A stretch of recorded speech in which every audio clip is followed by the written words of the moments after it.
Welcome back to Mr. Mayor's Book Chats.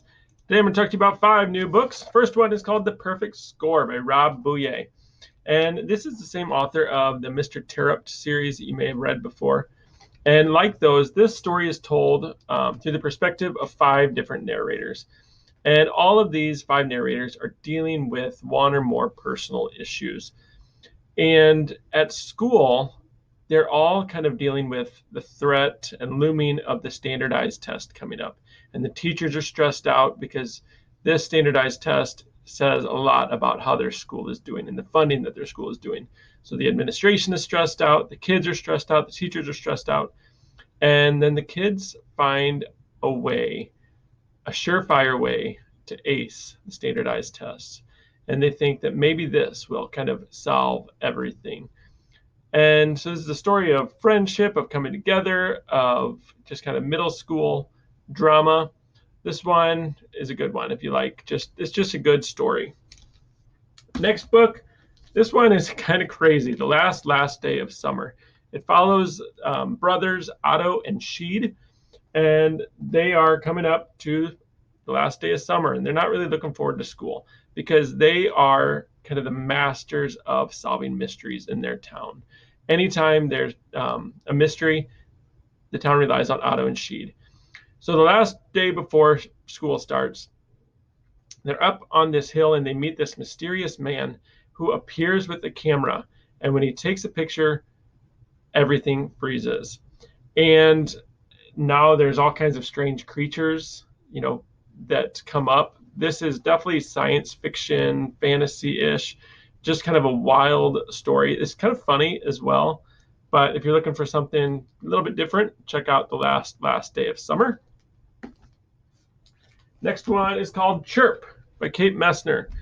This is about a girl who has to find her voice, has to find the courage to speak up.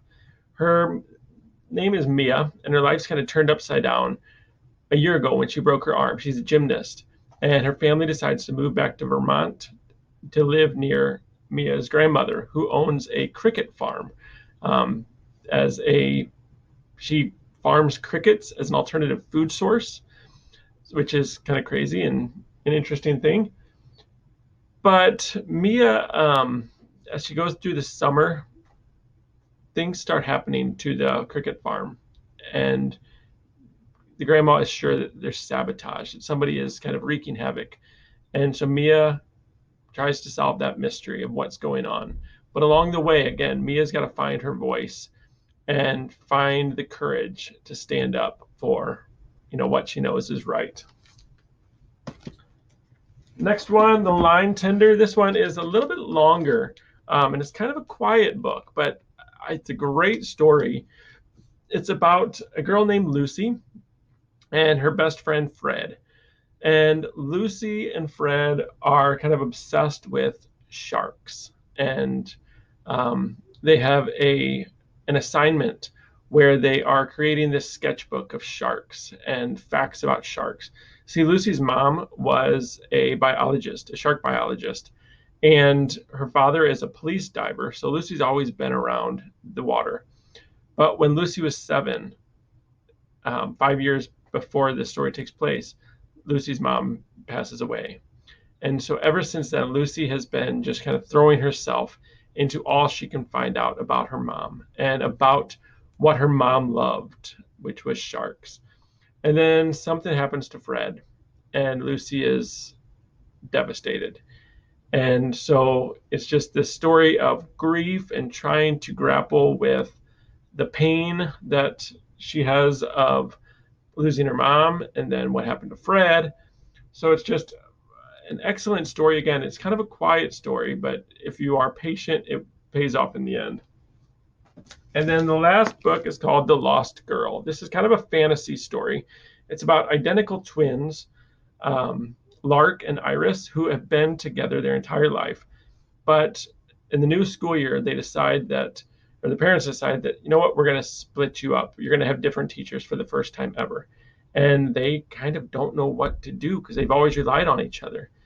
And then, like many of these other books, things start happening, kind of weird things start happening around the town. Like things big and small start disappearing without a trace. And Iris and Lark, who've always worked together, kind of are trying to figure out things on their own, trying to figure out how to live their own lives and be their own people. And the more and more of the story comes out, the details start getting crazier and crazier. And they've got to kind of work together, but also independently to try to figure out what the heck is going on in the town. So all of those are available at the library. Come check them out.